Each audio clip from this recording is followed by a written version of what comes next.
Today is Friday, May 22nd, and welcome to another episode of Big Book Daily. My name is Rob. I am an alcoholic. It is once again a thrill, honor, and joy to be here with you this morning to share this particular message. This is Tammy Z's story today. So first of all, I want to thank Tammy Z, obviously, for sharing her story. It is powerful, and I'm going to talk about that in just a second. But also, I want to thank Jan and Heather and my sponsor from the Get in the Car meeting in Tennessee for allowing me to share this message. It is just a powerful story. So this is about a woman named Tammy Z who has over 30 years of sobriety now. And gosh, I look back on some of the points that she made, and I took some notes because, there's so much wisdom that's shared in this particular story. But I love what she says at the very beginning. When we look back, we see that when we put our life in God's hands, things will work out better than we could have ever imagined.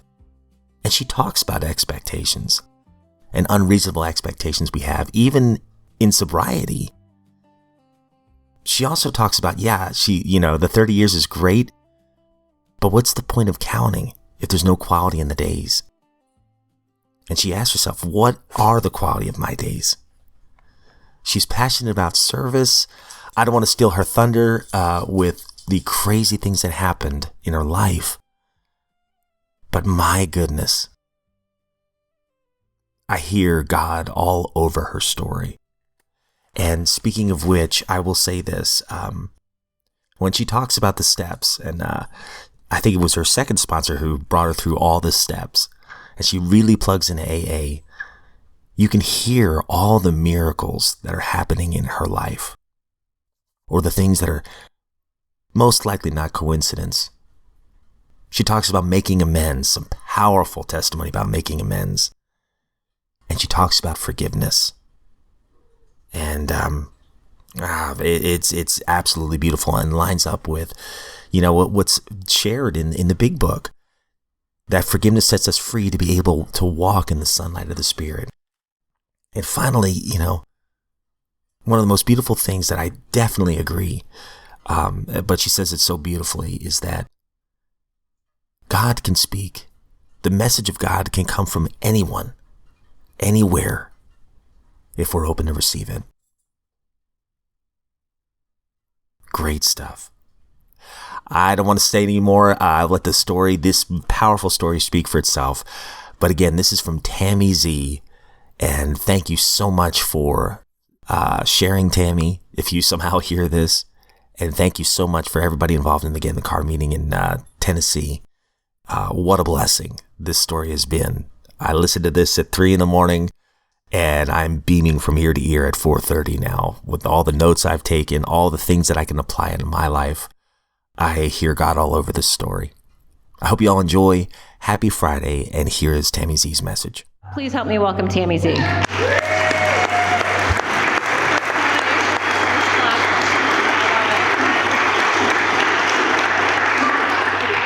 So that whole thing about she has an amazing story might have been me, might not have been me, like who knows, right? That's fantastic. Oh my gosh, my name is Tammy and I'm an alcoholic. My sobriety date is December 10th, 1995. So the last sobriety anniversary I celebrated was last December, and I celebrated my 30-year sobriety anniversary. And I would like, a few interesting things happened around then. First of all, for a long time, I realized that I had no intentions of staying this long, okay? None. I came into Alcoholics Anonymous 30 years ago with a plan. The plan was to get out of trouble, be on my merry little way. Thank you very much. Y'all have a good life, right? And so I look back and I'm like, this was not my plan. But then I think the book tells me, like, when we look back, we realize that, the things that happened, I'm going to misquote the book. I'm sorry if it offends you, but I probably could look it up. But when we look back, we find the things that have happened when we put ourselves in God's hands are better than anything we could have imagined. And that's certainly true for me. I'm sure glad my plan didn't work out. I don't know what that would have looked like, obviously, but this plan worked out pretty well. The other thing that happened right before my 30-year sobriety anniversary was I was talking to a gal I was sponsoring, and it was just a few days before my sobriety anniversary, and we were talking, and I said, how you doing? And she said, well, I'm just kind of mildly restless, irritable, and discontent. And I said, well, what's going on? She said, well, I stopped praying and meditating. And I'm like, well, this isn't rocket science, right? And so I said, well, just, tell me what happened or whatever. And she said, I was on a streak, I was on a streak. I was at 179 days consecutively meditating, and she had some kind of little app on her phone, like I don't have this, but some kind of little app on her phone that she would tell it, she prayed or meditated today, and it was logging her consecutive days of prayer meditation. And she said, she'd gotten away from that. And that whole conversation made me think, though, like, what good is 179 days of consecutive meditation when you find yourself mildly restless, irritable, and discontent, right? And it made me think, too, like, what's the point of counting if there's not quality in each of the individual days, right? And it just really struck me. It struck me so powerfully to really think about, okay, like it's been 30 years, but what does that mean? And it's fun. It's fun to count those days and collect those days and gather those days into that chip that has 3 X's. That's fun, right? But is the quality behind each of those days, like the woman that I want to be in Alcoholics Anonymous? And so, my 30 years, the day came, it went, it wasn't anything special or amazing or whatever. It was just another day of being a sober woman. But I'm really glad all that happened just like it did, because I've really been focused since then on what are the quality of my days, in this program. So that's my sobriety date. I have a home group. My home group is the 12 and 12 study in Asheville, North Carolina. We meet on Wednesdays at 6 p.m. And at the 12 and 12 study, anyone want to guess what we do? We study the 12 and 12. We read whatever step we're on for the first few weeks of the month, and then on the last Wednesday of the month, we read the tradition of the month. And I'm a big fan of any group that starts with literature of Alcoholics Anonymous. I'm a big fan of a group that studies the tradition and talks about them, at least once a month. And so it's a good group. I enjoy that group. It's funny, we're very small. Sometimes there's like 6 of us in the group or whatever, but it never ceases to amaze me. I walk out of there and I'm like, that was amazing, right? And I think because we're intimate, right? It's a small, intimate group. But anyway, I have a sponsor. She's not my first sponsor. I don't know if she'll be my last sponsor. I guess, time will tell. But I do have a sponsor. She still lives in Texas. I moved here from Texas, and we meet once a month on a virtual meeting to catch up. I have a couple girls, a sponsor in the program of Alcoholics Anonymous. And what I'm really passionate about, though, is service in Alcoholics Anonymous. I'm kind of one of those people who really thrives on service. Now, I believe in all three. I believe in all 3 sides of the triangle. The steps set the foundation for, recovery, the traditions for us to stay together. But, I really love that service side. And right now, I have a periodic commitment of my group to chair the meeting when it's my turn.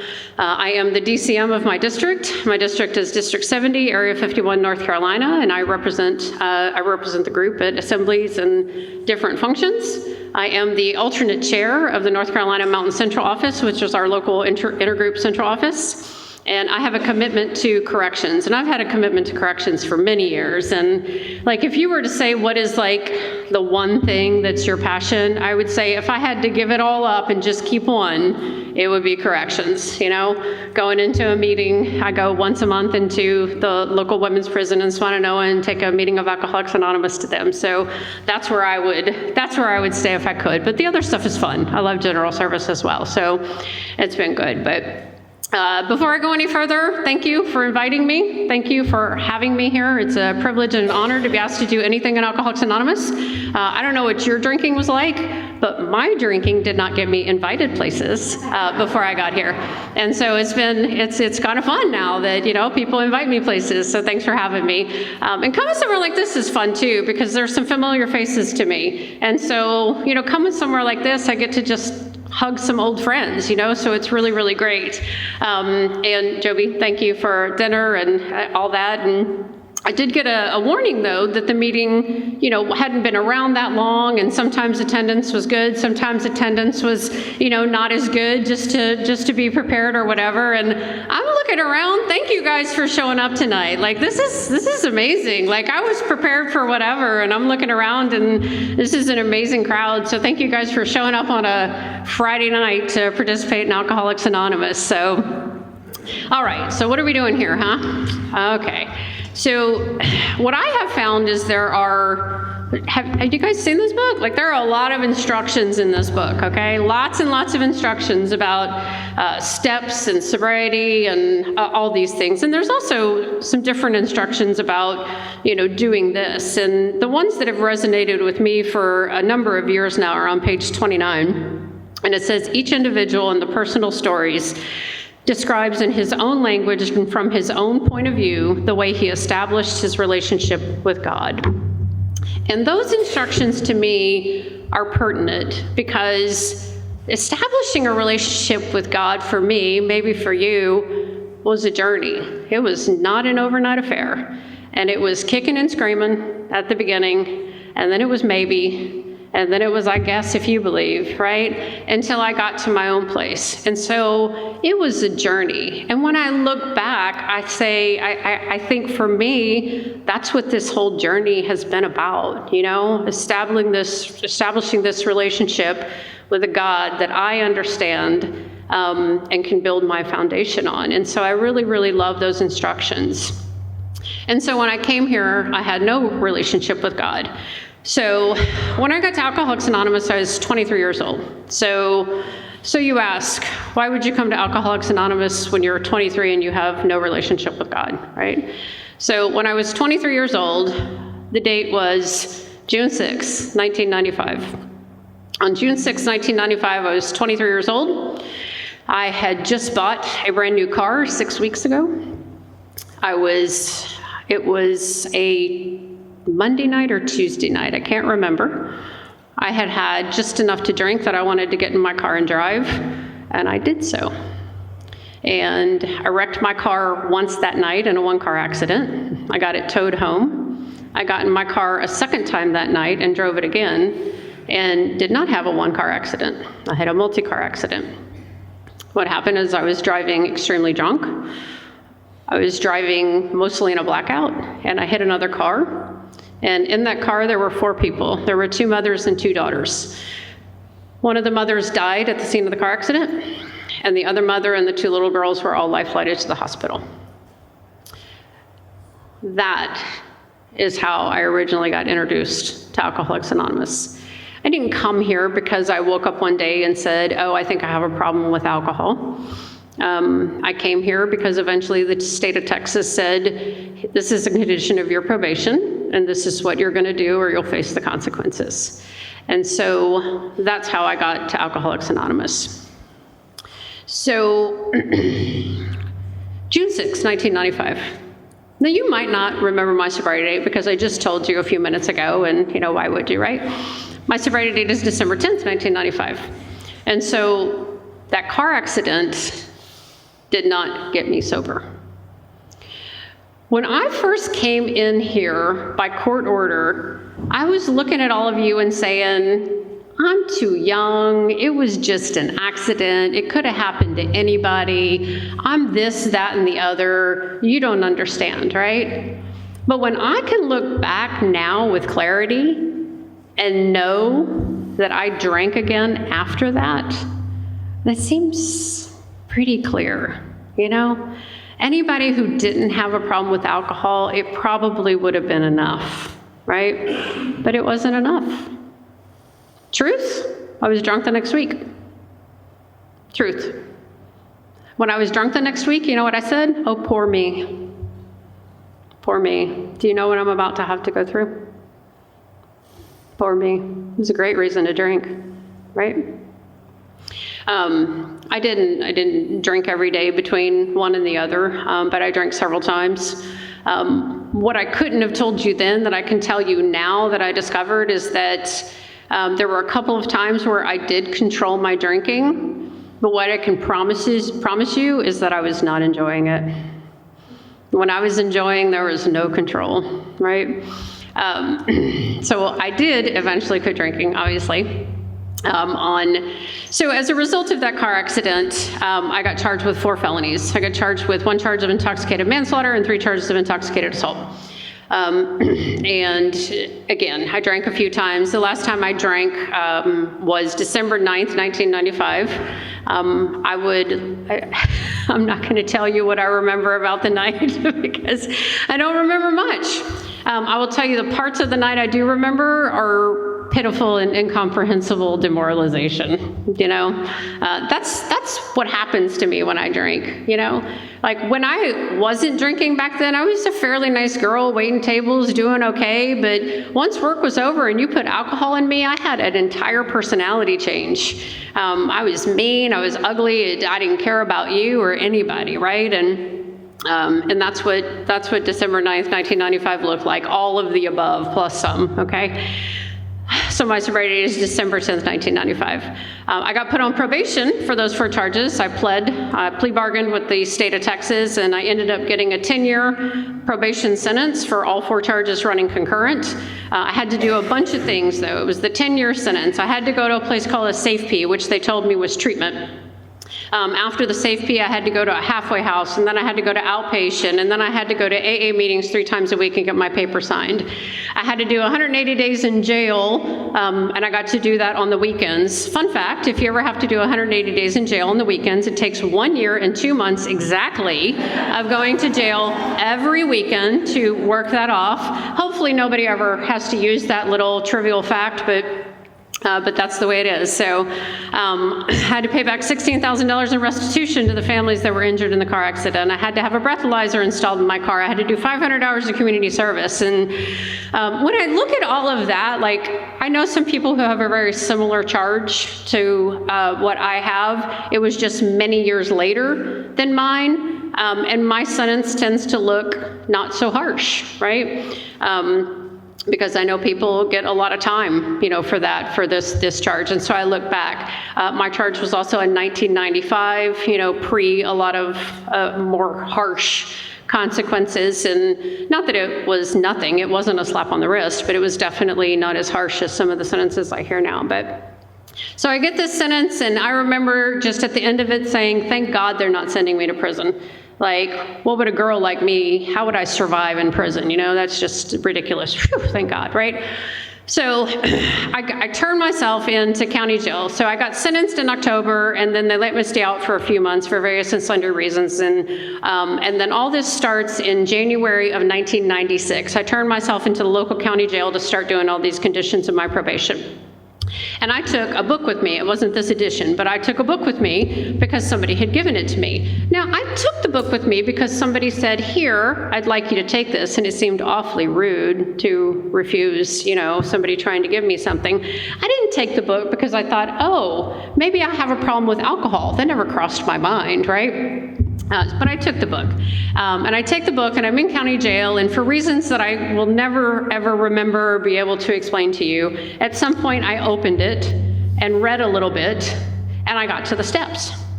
And I very quickly decided that steps 1 through 7 were not applicable. Because 1 talks about unmanageability, powerlessness. Did I mention I was in county jail when this happened? Ridiculous. I'm fine. There's no powerlessness here. I'm managing well. And then God, like, we're not going there. Skip. Inventories, telling him ridiculously, right? And character defects, my list was blank. So, you get it, right? Those are all just ridiculous. But then I got to steps 8 and 9, and interestingly, I'm in county jail. I'm like not drinking for a couple of weeks, and I read these, and I'm like, these are good. These are good. These amends, for harm done. And look, I just told you a story of some extreme harm done, okay? But let's put that aside. And I thought, I'd really harmed my parents. I drugged them through a lot of crap to get me through all this legal stuff. And they showed up, and they, supported me and everything. And I thought that'd be nice for me to make an amends to my parents. So with half a second sober and no direction, I decided to write some amends letters to my parents from county jail. I do not recommend this. I know nobody stood up for being under 30 days, but if you are new, this is the part of the story where you don't do, this is not this is the wrong. So anyway, and I always think I would love to get my hands on those letters, right? Could you imagine what they probably say? Oh my God. So anyway. County jail was just holding. And then they took me to SafeP, which they told me was treatment. I would like to tell you that SafeP in the state of Texas is not treatment. It is prison, okay? That's what it is. You go in, and they give you your TDC number, your TDC whites, your TDC boots, your TDC bunk. They tell you when you can shower, when you can eat, when you have to wake up. You either go to school or go to work. I had an education, so I couldn't go to school, so I had to go to work. So they gave me a shovel and put me on the field squad. Do I look like I belong on a field squad? Anyway, just an interesting fun fact, if you're not used to shoveling and you dig a hole for no reasons, there's some interesting muscles back here that really hurt, okay? So anyway, I graduated from the field squad at some point. I don't remember how it all happened. And they let me out after 9.5 months. It was a 9-month program, but I am a superstar, so I got to stay for an extra 2 weeks. And they let me out. I would love to tell you that it changed my life. It was an amazing experience. I learned so much or whatever. I hated it. Like, I hated it, okay? I hated it. Now, it wasn't just prison. We actually had some AA meetings too. And I met some really fun people. I started writing letters back and forth to this woman who would become my first sponsor. And she was going to be my first sponsor because she had 7 years sober. She didn't go to AA meetings anymore. And she had what I wanted because of that, right? Like, isn't that the goal, people? That's the goal, right? Like, we don't go to meetings after a while anymore. Like, why would you keep going? And so we were writing letters. So I started to kind of say maybe, okay? I started to kind of say maybe. But when they let me out, and I was like, that was terrible. And you know what I've come to realize, though, is that I don't think they intend for prison to be a fun experience. I think that's part of the whole, thing, right? Like, we don't want you to come back. We don't want you to enjoy this. Worked for me, for sure. So off I go. I go start doing all these conditions of my probation. I'm going to jail every weekend. I'm working off my community service. I'm paying back my restitution. I am doing everything I'm supposed to be doing. I got my breathalyzer in my car. And then I get all these things in my life. I get this boyfriend, and he's my soulmate, right? And then my mom lives right down the street. My dad lives right down the street. My sister lives right down the street. And we get together once a month, and we have dinner, and they're my support system, right? I'm going to AA meetings. I kind of have to, right? I got this paper I have to get signed. I get there when the meeting starts. I leave when it's over. I'm not disruptive. You people are nice enough, but you're not quite nice enough for me to hang out with afterwards, okay? Or do anything else. And I listen, but I'm not really doing a lot, and nobody's making me do a lot, okay? I'm working a step every now and then with my sponsor when I maybe suggest we should or something, but whatever. But I have this support system of all these people. He's not in AA, mom's not in AA, dad's not in AA, sister's not in AA, but these people are my support system, okay? It worked for a little while, I guess, because I was busy. I was busy doing all these things that I had to do, right? But here's what happened with me. What happened to me was at 5 years sober, all of these human beings that I had made my support system all failed me in the same year. Do you think that's a coincidence? For a long time, I thought, how is that possible that happened, right? I was listening to something the other day that said God orchestrates that, so that we can know the people that we're supposed to have in our life for support or whatever. And it really made me think about that time, like how strange that was that they all did something that year that just kind of rocked my world or disappointed me. But here's what happened. It was shocking to me when that happened. But it was such a gift. It was such a gift because up until then I had kind of been on the periphery, right? I had kind of been on the fringes.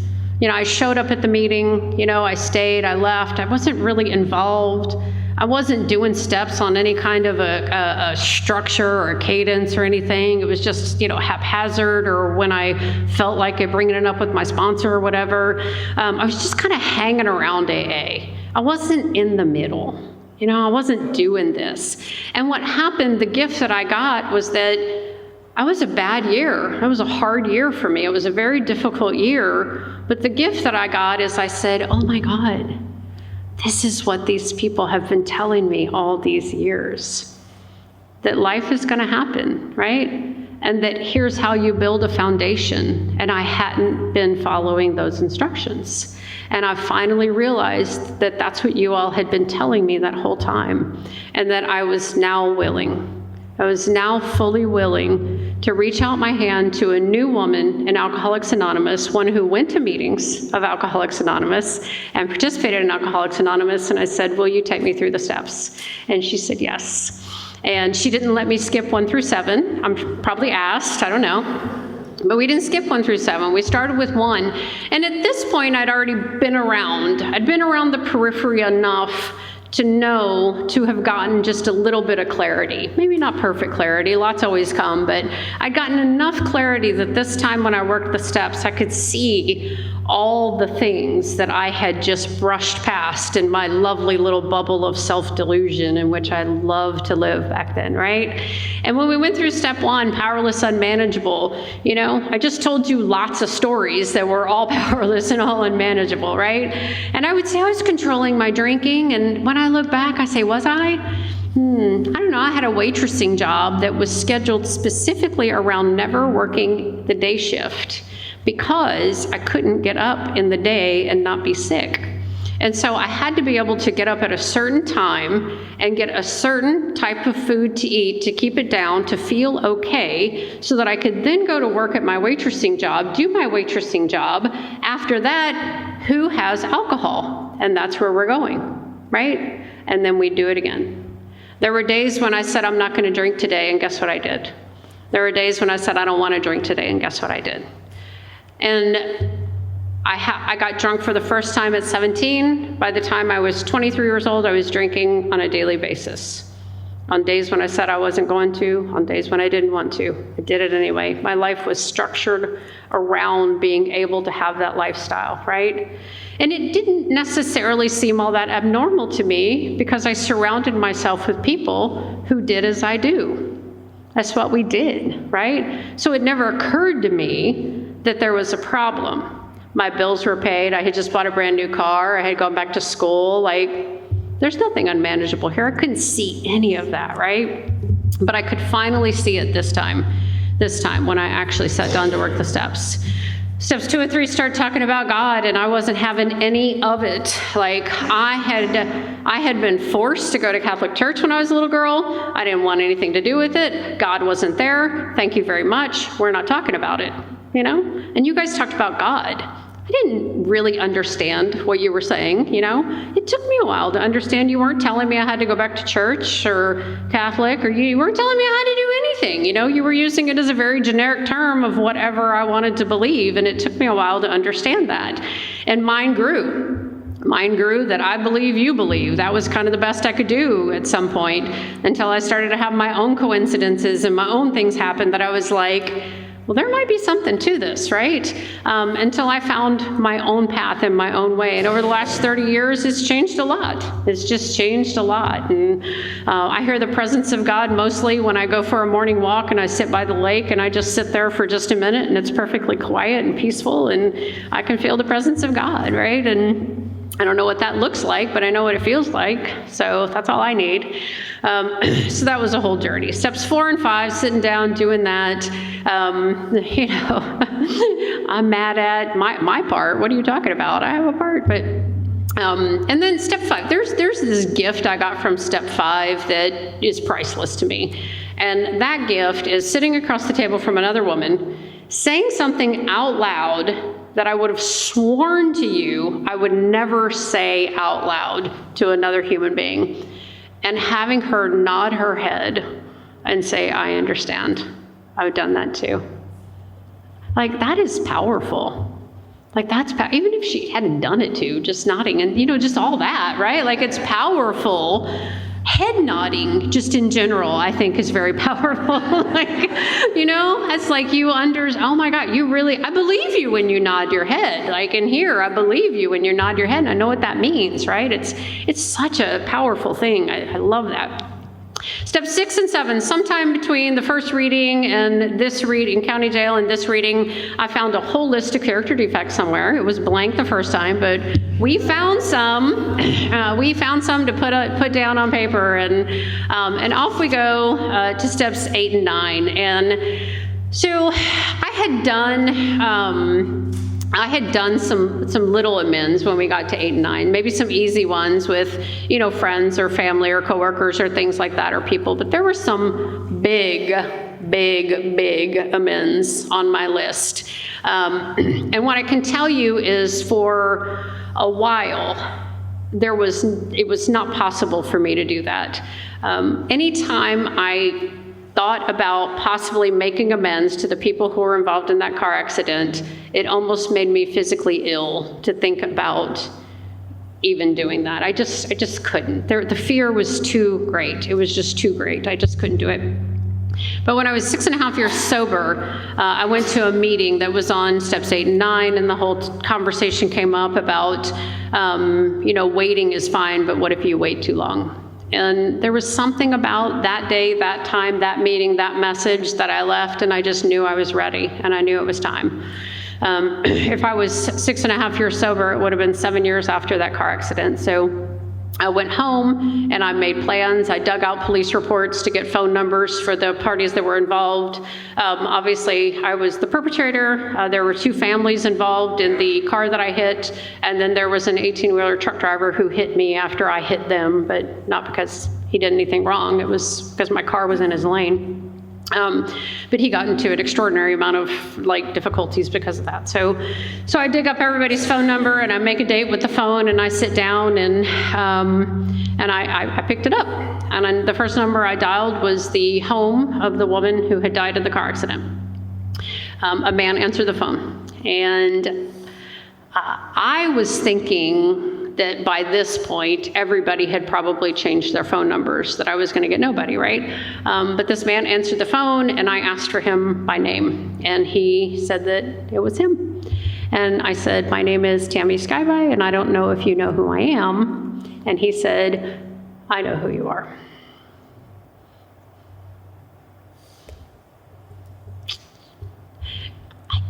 There's something really weird that's happened to me over the last few years. And every time I say that out loud, the level of my self-delusion and selfishness is palatable to me. That I thought this man whose wife I killed wouldn't know who I was. What kind of self-delusion and selfish world is that, right? And anyway, so he said he knew who I was, and I said, I always wish I had this really beautiful, eloquent story of what happened, and it was hard. It was hard, and I started to cry, and I cried through most of it, and I did manage to tell him how sorry I was. Do not misunderstand me. I know that a phone call to a man whose wife died because of me is woefully inadequate. I'm very aware of that. But at that moment, that was all I had. That was my only option right then. So I managed to tell him how sorry I was. I told him my life was different. And he told me some interesting things. And he said that he missed his wife. He said that his little girl missed her mom. He said his little girl's injuries in that car accident were pretty extensive, and it took a long time for her to heal. And he said he didn't understand why any of it happened. But at the end of that phone call, he said something that at the time made no sense to me. And what he said to me is, I forgive you. So I'd been around the rooms for a few years and actually participating for a year or so, at working the steps and, doing the deal. But I still didn't really quite understand how he could or why he would. And I think, would I, could I? But here's what's happened since then. Since then, I have come to understand how he could say that to me. So they had their own belief in God. He and his family, they had their own belief in God. And from what I understand, subsequently, the mother, the wife, was a very forgiving person, and she taught them to be that way through her faith and through her belief and through her actions. And so what I've come to understand is this book talks about that. This book says that I can't hold on to resentment and hatred and anger and walk in the sunlight of the Spirit.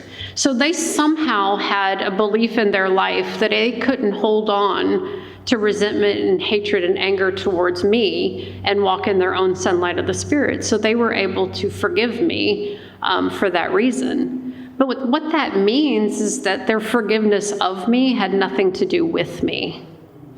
They would have forgiven me if I had never called. They forgave me before I ever called, right? Because that's not what forgiveness was about for them. And that's what this tells me that forgiveness, is about for me. It's about setting me free and letting me walk in the sunlight of the Spirit. And they were walking in their own sunlight of the Spirit. What a beautiful thing, right? What a beautiful thing. Fast forward a little bit. When I think about all that stuff, I think about there's a promise that says we will not regret the past nor wish to shut the door on it. Well, that may be true for you, but how is that ever going to be true for me, right? But the concept is generally the same, right? It's generally the same concept. And it's something that I'll tell you that when I say out loud that I have come to a place where I've been able to forgive myself and I believe God forgives me, it sometimes still feels a little bit like wrong, like you shouldn't say that. But here's the truth, I could not forgive me. That's a choice for me. I could hold on to that. I could hold on to my own self-guilt and, remorse about everything that happened. But what good am I to you then? What good am I to you to hold on to that and say that it's unforgivable? Well, what does that say about God if I can't forgive me, but I think he can? There's just all these things that if I can get through that, then I can actually be of use in the world rather than poor, pitiful me. Do you know all this guilt and remorse and shame that I'm carrying for what I've done, right? And it allows me to walk in the sunlight of the Spirit, which is what the book promises me, right? And so it was such a beautiful lesson from them, such a great lesson. I made the other phone calls as well. One of the families wasn't available. The truck driver was. I actually formed a relationship with him for a while where we would send Christmas cards, and it was a beautiful thing. I got to meet him at some point. It was really, really nice, but I want to move along to some things that have happened since then. But so 10, 11, 12, right? Everything we did, rinse and repeat. Just keep doing it. Just keep doing it over and over again. And, I'm going to tell you a couple things that have happened to me since I've gotten all the way in and started to participate instead of sit on the periphery. Since I worked the steps, did the work, and started to live this program. When I look back, I find that the things that happen when I put myself in God's hands are better than anything I could have ever imagined, And there have been lots of things that have happened, and I'll just tell you a couple of stories, and then I'll sit down. But so every year, on June 6th, you guys do know that June 6th happens every year, right? Every year it happens. And every year on June 6th, I would wake up, and I knew it was June 6th. I knew what day it was, right? And I would wake up and I would, just have a special moment, just to, ask God to look after them or, whatever it was. And then I would go about my day, and I would, go to work if it was a work day, and I would work with the sponsee if there was an appointment, or go to a meeting, or do a prison commitment, whatever it was that was on the table that I had to do, I would do it. I would show up and I would do those things, and I would try to find some way to go to a meeting or be of service or do something to show my gratitude. But every year on June 6th, at the end of the day, I would come home and I just felt like I had missed something. Like there was something I was supposed to do, but it was just out of my reach. I couldn't quite grasp it. I was doing things, but it wasn't enough. And I just couldn't quite grasp it. Now, I didn't know what it was I was supposed to be doing. I did what I thought I was supposed to be doing, and I came home and I just felt like I had missed the mark every year. And then in 2018, it was the 23-year anniversary of that woman's death. It was June 6, 2018. It was the first Wednesday of the month. It was my Wednesday to take a meeting into the local AA women's prison. So my writing buddy and I got in the car, we went to the women's prison, and we had a meeting of Alcoholics Anonymous. I led the meeting, and the topic I led the meeting on was the promises, and I taught the 9-step promises, and I talked about that promise of not regretting the past or wishing to shut the door on it. I shared about why June 6th was an important day to me. I shared about, that promise, and we had a meeting of Alcoholics Anonymous there at the prison. And after that meeting, this girl came up to me, and I don't remember ever seeing her at that meeting at the prison before that night, and I don't remember ever seeing her at the prison after that night. And all I remember was she was kind of small. She was youngest, and she had curly blonde hair. That's all I really remember about her. But she came up to me, and she said, "Thank you for being here tonight. I needed to hear what you had to say." Now that's pretty innocuous, right? Thank you for coming. I needed to hear what you had to say. I've done what you've done. It's pretty. But the weirdest thing happened. That's what she said. But what I heard was the voice of God. And what the voice of God said was, "Tammy, you are doing everything I'm asking you to do. And what you're doing is enough." That's not what she said. She said, "Thank you for coming. I needed to hear what you had to say because I've done what you've done."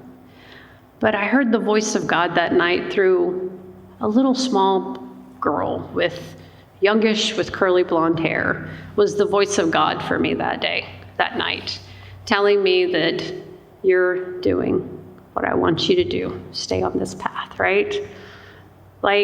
When I got here, you probably couldn't pay me enough money to believe that I would hear the voice of God in a women's prison, okay?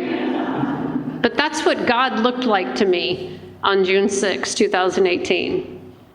Young blonde girl with curly hair, right? I just never know. I never know where I'm going to hear the voice of God, right?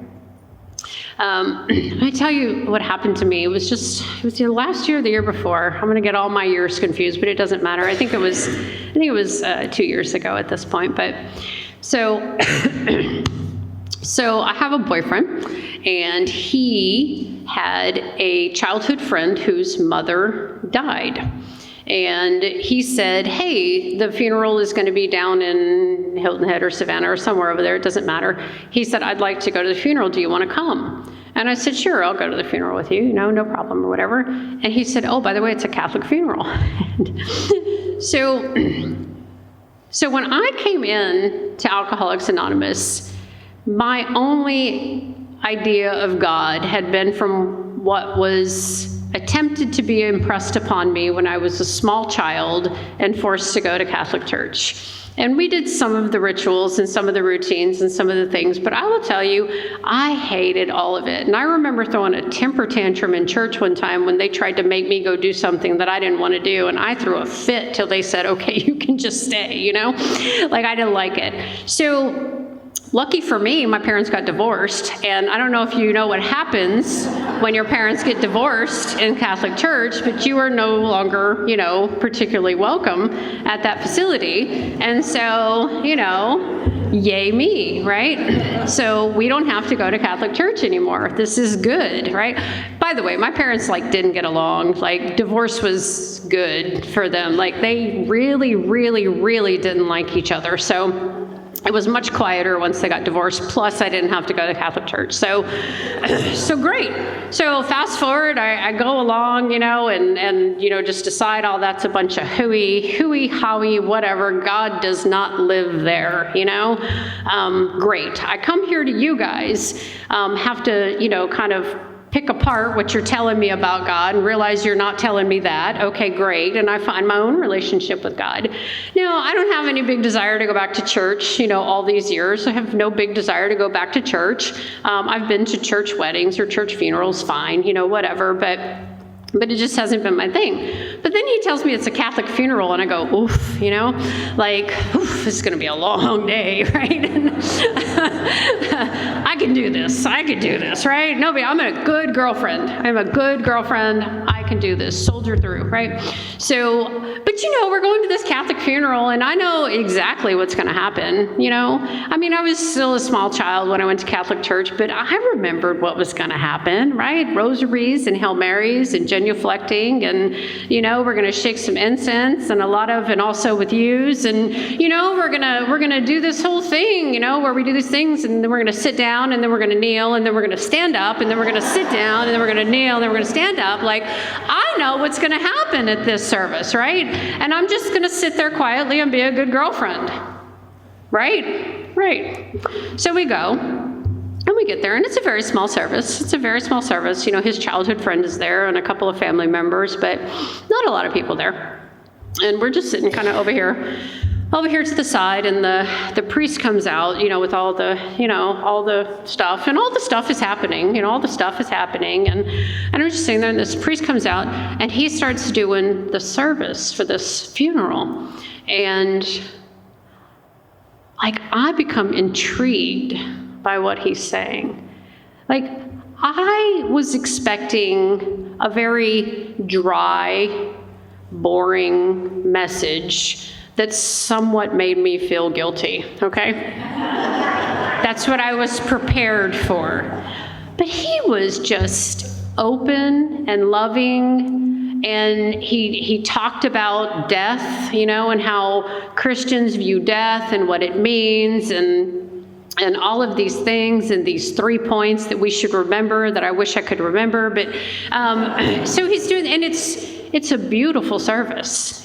It's a beautiful message, and it's a beautiful service. And never once was there a sign of, if you believe something different, you're wrong. It was beautiful. I was just captivated by this message.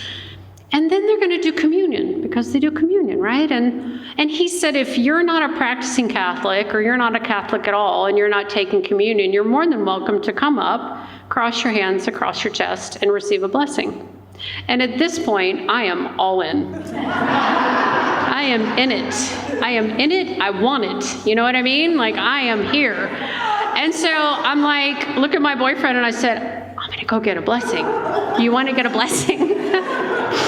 He would totally have never have gone if I wasn't there, but I'm like, I'm going to go get a blessing, okay? And so the few people, do communion. Again, it was a very small service. They do communion, and I go up there, and I wait for everybody to do communion. And I walked up, and I crossed my hands across my chest, and he looked up a little surprised. I don't know if people don't usually do that, like if it's an offer they make, but people don't take you up on it or whatever, but he looked a little bit surprised, because he was, wanted to, and so I had my hands, and so he put his hand on my shoulder, and I wish I could tell you what he said, but I don't have any clue. I'm sure he mumbled some sort of prayer for me, right? And it doesn't actually really matter what he said. All I can tell you is that I felt the presence of God in that Catholic church so strongly through the voice of that priest, right? And what I will tell you is I probably would have sworn to you that God did not live in Catholic church. Because when I was a little girl, God wasn't there. I never felt the presence of God in Catholic church when I was a little girl. Never, But on that day, I know God was there. I felt the presence of God in the message from that priest. From that moment he put his hand on me, and I wanted to sob. I wanted to just sob. It was so overpowering. You know what I've learned? I don't want to go back to Catholic church, okay? Like, that is not the point of this story. I'm not converting back, okay? But here's what I've learned. I've learned that the message of God can come from anyone, anywhere, if I'm just open to it. And what I know beyond a shadow of a doubt is when I was a little kid, I wasn't open to it. I didn't want it. I didn't want anything to do with it. I didn't want to have it, But what I've learned over the years is the voice of God can come from the young blonde girl with curly hair, or from the Catholic priest where I would have told you God doesn't live, but he does, he lives wherever I am. If I can just open my mind and open my heart and open my ears, and if I can just be present, God will be there with me, he will. So let me catch you up on this year. So 3 months ago, at the end of January, I retired from working. Now, I'd been planning this. So when I got sober young, I was slightly pissed off about the whole thing because it seemed a little unfair, right? But fast forward to 30 years later, it's a blessing. I've had 30 years to prepare for this. And so I've been preparing, to retire. And, I had a certain age and, certain things in mind. And it was just working out just fine. So I retired at the end of January. But before I retired, I had a lot of trepidation. A lot of people said, don't retire so young. You're going to be bored. You're going to regret it. You're going to want to go back to work. Lots of warnings. And so I tried to allay all of this by, having all of these ideas about my life. And so I got a little book. It says, I'm retired, now what? And so it's got all these pages that you fill out with ideas of what are you going to do when you retire. And so I spent 6 months, talking to my financial advisor saying, are you sure, and filling out this book and making sure I had some plans. Because what I didn't want to do was retire and sit down and not get back up. That's what I didn't want to do. I want to be like, people I know who stay active and involved in life. That's what I want to do. And so I needed to make sure I had some plans, right? So I have a whole little book full. My whole little book full is full of ideas of people I want to hang out with and things that I want to do and right? And so finally I retire and I quit working at the end of January. And now it's time, right? And I had this notion that if I'm not going to go to work and I'm going to have all this extra time, that I need to volunteer more or do more things like that, right? And so, the first couple of weeks, I traveled a little, and then it kind of calmed down. And then I tried to force myself to do these things. I tried to go volunteer at this nonprofit thrift store, but I didn't love it, and then I went to volunteer at the animal shelter, and I like the cats, but the cats don't really care if I'm there or not, right? So I would walk the dogs, but I'm not really a dog person, so they'd slobber all over me and, whatever. And so I wasn't loving that. And I have all my AA stuff I do, which still obviously do, and some other outside volunteering I do, which I still do, but I just couldn't get into these things. And I felt guilty, not doing those things. And retiring seems like you just quit working and then it's magic, right? Magic, you quit working, this is great, but it was uncomfortable. It was very uncomfortable, and I just felt uncomfortable. I felt like I should love doing these things, and I just wasn't loving it, and I felt kind of guilty. And so then I just said, just stop, Tammy, just take a break. And so I just stopped, and I just started doing house projects and, going for my walks and going to my exercise classes and doing the things that I do. And I just gave myself a break, And what I learned from all that is that I, at 30 years sober, can still have unreasonable expectations, right? I had this unreasonable expectation about what I was supposed to do, how I was supposed to spend my time, what I was supposed to love, and that I was supposed to do more of it, and I just didn't, and then I felt guilty, and then I was like, what is wrong with me, Look at this opportunity I have. Just calm down. Just don't orchestrate your whole entire life, Just calm down, enjoy the day. I suspect that if God wants to move me in a direction and he wants me to do something, he'll put it in front of me, And so I'm just going to calm down and I'm going to relax. I'm going to wait for God to put in front of me whatever it is I'm supposed to be doing, and I will move that direction. So, I went over my 5 minutes before. So I think that's it for me. It's great to see your faces. Thank you for showing up on a Friday night. I appreciate it.